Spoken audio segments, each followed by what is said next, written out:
Good to have you with us. We're live today at the 2017 Energy and Sustainability Conference at the Greater Richmond Convention Center, hosted by the Virginia Chamber Foundation. Now, there's a lot of movers and shakers here, the room filling up. You can hear the background. Couple very important people with me right now. My co-host, show upgrade for the week, Martha Bonetta, is with us, of property rights fame. Martha. It's such a pleasure to be here. It's great. You're so bubbly at 6 in the morning. I it's am. Good to have you with us. Also with us live here is Barry DuVal. He's the president and chief operating officer of the Virginia Chamber. They call it a voice for business. Barry, good to have you back. Good to be here. Thank you. And it's always fun to be here. Hey, great conference, Barry. Yeah, and I just found out that the Virginia Chamber has been around for 93 years. 93 years. It's the largest business organization in Virginia. And what an extraordinary summit we're having here. Thank you for being here. We have about 440 business leaders from across the Commonwealth coming together today to focus on the important topic of energy in Virginia, as well as the role of sustainability in Virginia. So we're bringing together both sides of the equation. Energy is a top priority for the businesses of the Commonwealth of Virginia, and this is the largest energy conference in the state. Well, you know what? There was just a public opinion survey released the other day on the Atlantic Coast Pipeline, one of the big issues that I've been following for a very long time, actually since its inception. And what is it? Overwhelming majority of Virginians support the pipeline, almost 60%, 58%. Yeah, energy is important to the businesses of Virginia. The recent survey that we've had completed demonstrated that well over 50%, a clear majority, support bringing in new, clean, natural gas into the Commonwealth. The Atlantic Coast Pipeline is one of those projects. It's $5 billion of investment. It's thousands of jobs during construction and thousands ongoing. Most importantly, that pipeline will allow us to have new energy for existing businesses that want to expand, new energy for businesses considering expanding into Virginia. And for your listeners in Hampton Roads, they need this energy because without it, they won't be able to qualify for some existing or potential new plans for the future. So Atlantic Coast Pipeline is an important part of Virginia's future. The governor supports it. All Republicans and Democrats in Hampton Roads support it. It's a bipartisan project. In fact, that's the only thing in history that all Democrats and Republicans supported in Hampton Roads ever in the history of the Republic. I think it shows that there are issues that are important to the business community. And in Virginia, we're fortunate to have Republicans and Democrats that are pro-business. And we view ourselves as the best state in which to do business.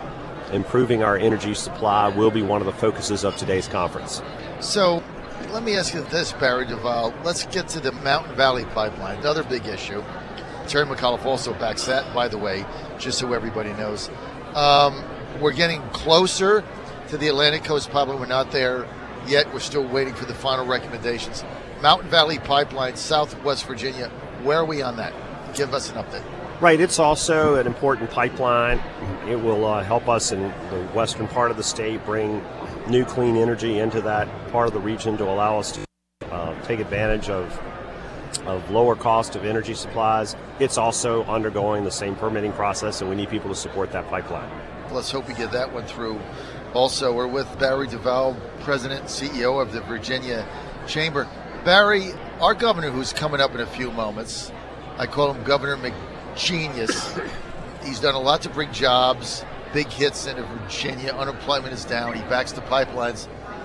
But unbeknownst, completely out of character the other day, he comes out and says, all right, I'm going to unilaterally try to revitalize the clean power plan, that jobs eliminating catastrophe that President Trump has already kicked to the curb. Now, he doesn't have the constitutional authority to do this, right? There's no question he can't do it. That's going to be in the hands of the General Assembly, and they have no interest in it, so we can't do it unilaterally. But that's such a counter message to everything else he said. Is that just politics, or what is that? We were a little surprised at the governor's announcement. We think he'll talk more about that today. Our listeners are very interested in his motivation behind that, given the political landscape and the timing of the announcement. At the same time, we had a role in the General Assembly in advocating that Virginia have its fingerprints on the Clean Power Plan. When it was proposed under the Obama administration, our position was that states should have an opportunity to weigh in on the plan. Virginia was disadvantaged under that plan as proposed. We were not given the credit for all of the clean energy that we've been producing. We weren't given credit for the nuclear energy we're producing. So we were a critic of the Clean Power Plan as proposed. We are interested in the governor's proposal. We'll hear more about it today. And I hope that the business community will have a chance to put its fingerprints on anything that might be promulgated from an executive branch. You're right, though, it'll be challenged in court, and we'll see how long the timeline and the horizon is before it becomes a reality. Well, he has no authority to do this, and the Constitution's clear, so it's a political ploy. The other thing that's interesting, he got on my radio show a couple months ago when the General Assembly was in session and challenged Senator Peterson, right? Challenged That's him correct. to write a bill to undo the 2015 Dominion rate State power Bill compromise. 1349. And he said, you get that on my desk, I'll sign it, because it was based on the fact that we were going to have the Clean Power Plan, and now we don't. So then that never happened. That's correct. And now he wants to revitalize the Clean Power Plan that the president's already kicked to the curb. So a lot of this is not making any sense back. It makes that bill prophetic, really. Yeah.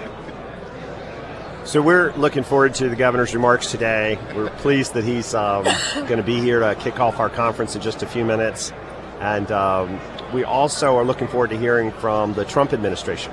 We have Vincent DeVito, the policy advisor on all things energy for the Trump administration.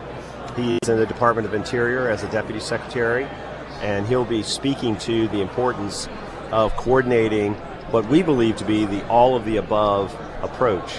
Maybe we can arrange for you to visit with him later today. Sure. When he's in the building. But we want a balanced approach to energy. We at the Chamber support an all-of-the-above approach, and we think there's a role for all of the energy sources that Virginia can produce. Barry, I'm going to go to Martha in a second. One of the gubernatorial candidates, the leading Republican for the nomination, Ed Gillespie, a couple of months ago rolled out a 10% tax cut plan. I know you guys like to weigh in on this kind of stuff in policy. He's a front runner, likely to be the nominee. Did you guys evaluate that at all? We did. In fact, I issued a quote directly after his tax plan was put forward. I commended Ed Gillespie on being the first to talk about tax reform. I think it's important for your listeners to know that the State Chamber of Commerce does not endorse candidates. Right. The State Chamber of Commerce endorses ideas. Right. And so if it's a good idea, we get behind it. We Regardless support it. of who says it. We support ideas from Republicans. We support ideas from Democrats. So we endorse ideas. We don't endorse candidates.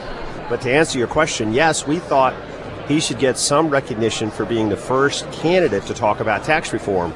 Separately, we have done an independent poll of over 3,000 businesses in the last 3 months. And what we found is that 80% believe that tax reform is needed in the Commonwealth of Virginia. 80%.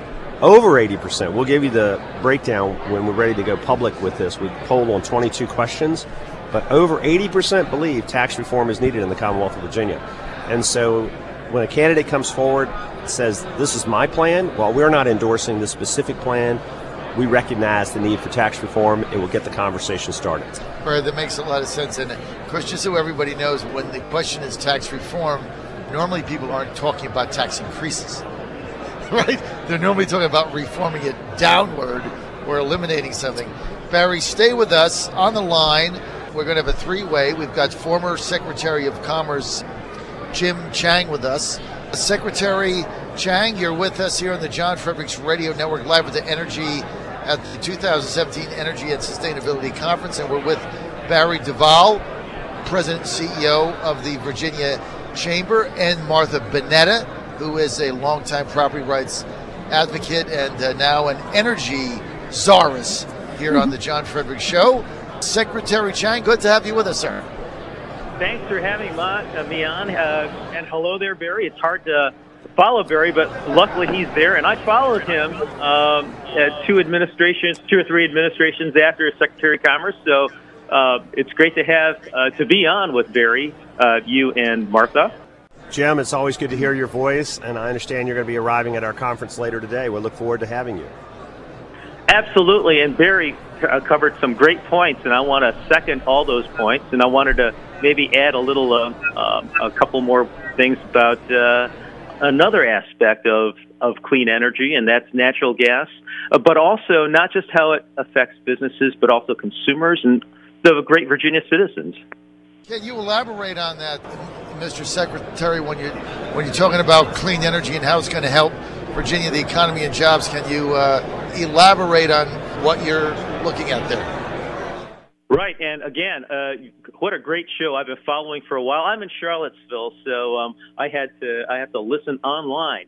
But it's great to hear you again, and you had some great guests. And Senator Joe Manchin, the good senator from West Virginia, talked about natural gas and natural gas hub. I think that's a great idea.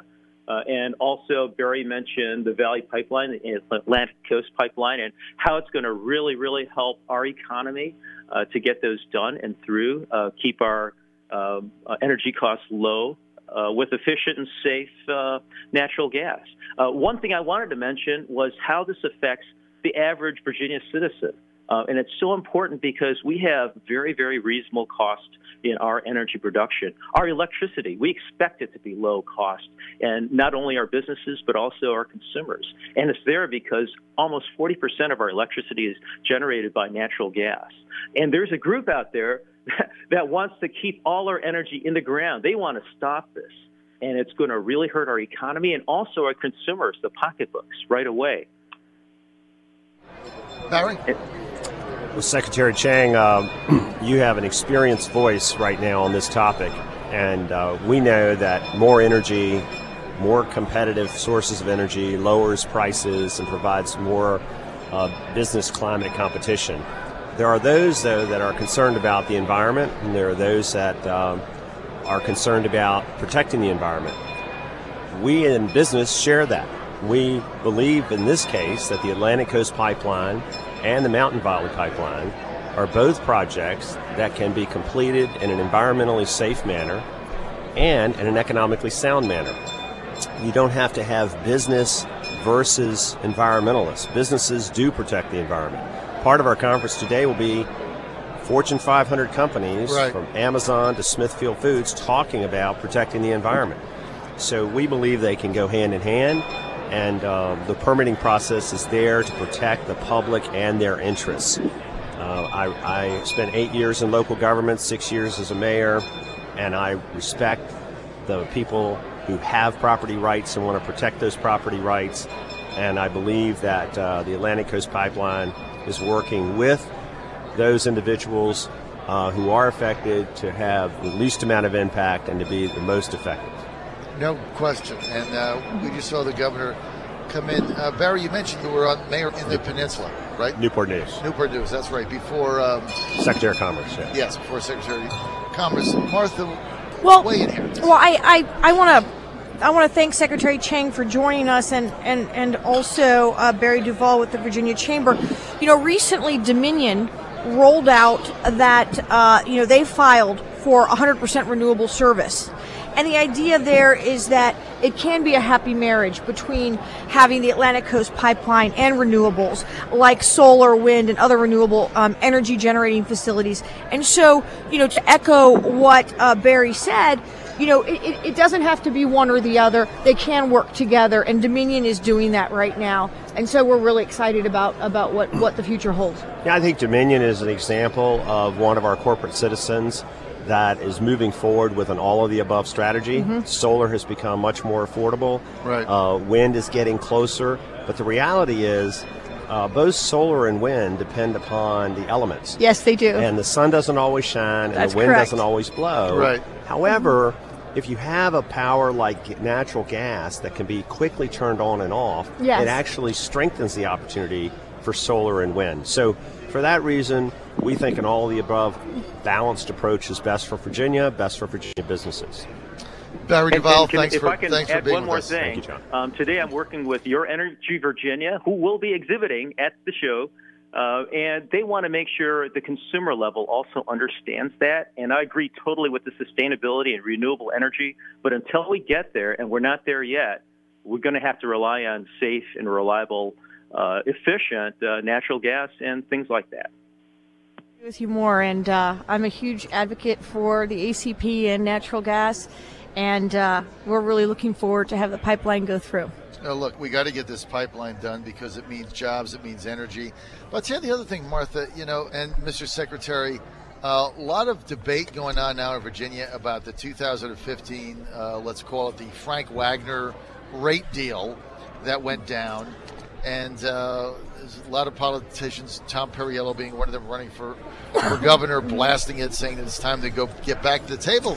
But rates, Dominion power rates, are lower than surrounding states in Virginia, and they've not gone up, so nobody's really upset about this.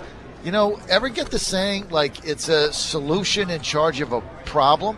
I mean, if rates are lower and people are not upset, what's the problem?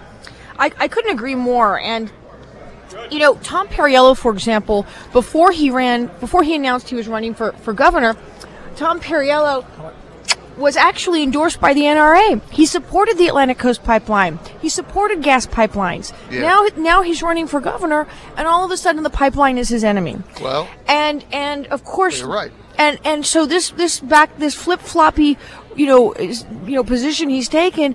How do we know what Perriello's going to do tomorrow? I mean, he's all over the place. That's why we're bringing in the big guns. We're bringing Governor Terry McGenius in to try to help the Ralph Northam campaign, which is going down the tubes, snatching defeat from the jaws of victory.